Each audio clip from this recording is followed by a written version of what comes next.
Whatever you do, don't move to Eastern Washington just yet, because while this part of the state has a lot going for it, beautiful landscapes, more affordable housing, and outdoor adventures, you need to know exactly what you're signing up for.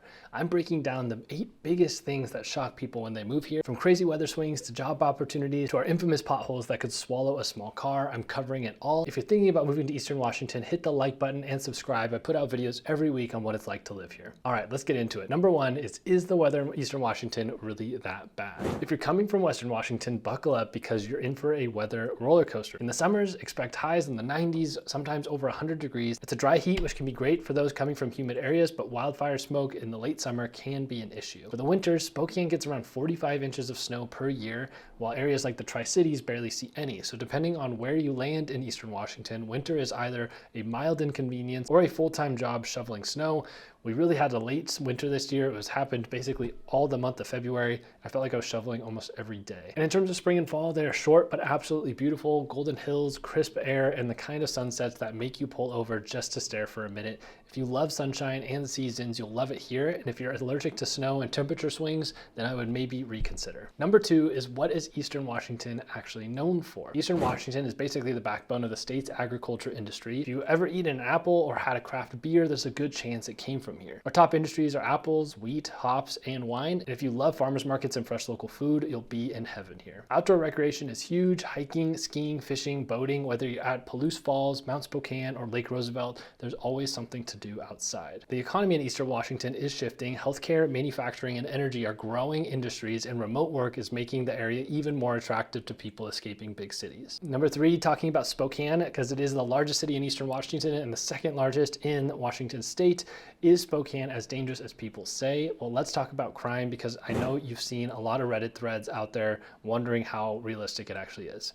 Property crime is the biggest issue. Car break-ins, bike thefts, and package thefts are common in certain areas, but violent crime is mostly isolated to a specific few neighborhoods or even just blocks in downtown Spokane. So if safety is priority, I'd consider neighborhoods farther away from downtown, 5 Mile Prairie, Liberty Lake, South Hill, things like that, which tend to have lower crime rate and high home values. Outside of Spokane, most of Eastern Washington is incredibly safe. Places like Walla Walla, Wenatchee, and Pullman have very low crime rates and a strong community feel. So bottom line, do your research, but don't believe every horror story out there. It's not really as bad as you would think. Next up is, how bad are the roads and construction in Eastern Washington? If you've ever driven in Spokane in the spring, you've probably questioned your car's suspension, because the potholes here are legendary. I mean, sometimes instead of saying summer, we call it road construction season. Spokane's north-south freeway has been under construction since the 1950s. It's moving forward, but very, very slowly.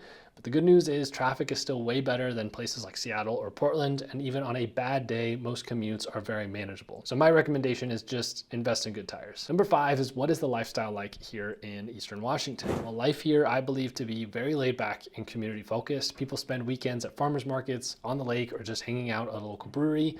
Housing is still more affordable than the west side, but prices are climbing quickly. And if you're looking for a mix of a small town feel and city amenities, then areas like Eastern Washington would be a place for you. 6 is, what's the best city to live in Eastern Washington? Well, for a mix of city life and affordability, I would say Spokane. If you're looking for wine country and a very slow pace of life, Walla Walla. If you're looking for the most sunshine you could get, I would recommend the Tri-Cities.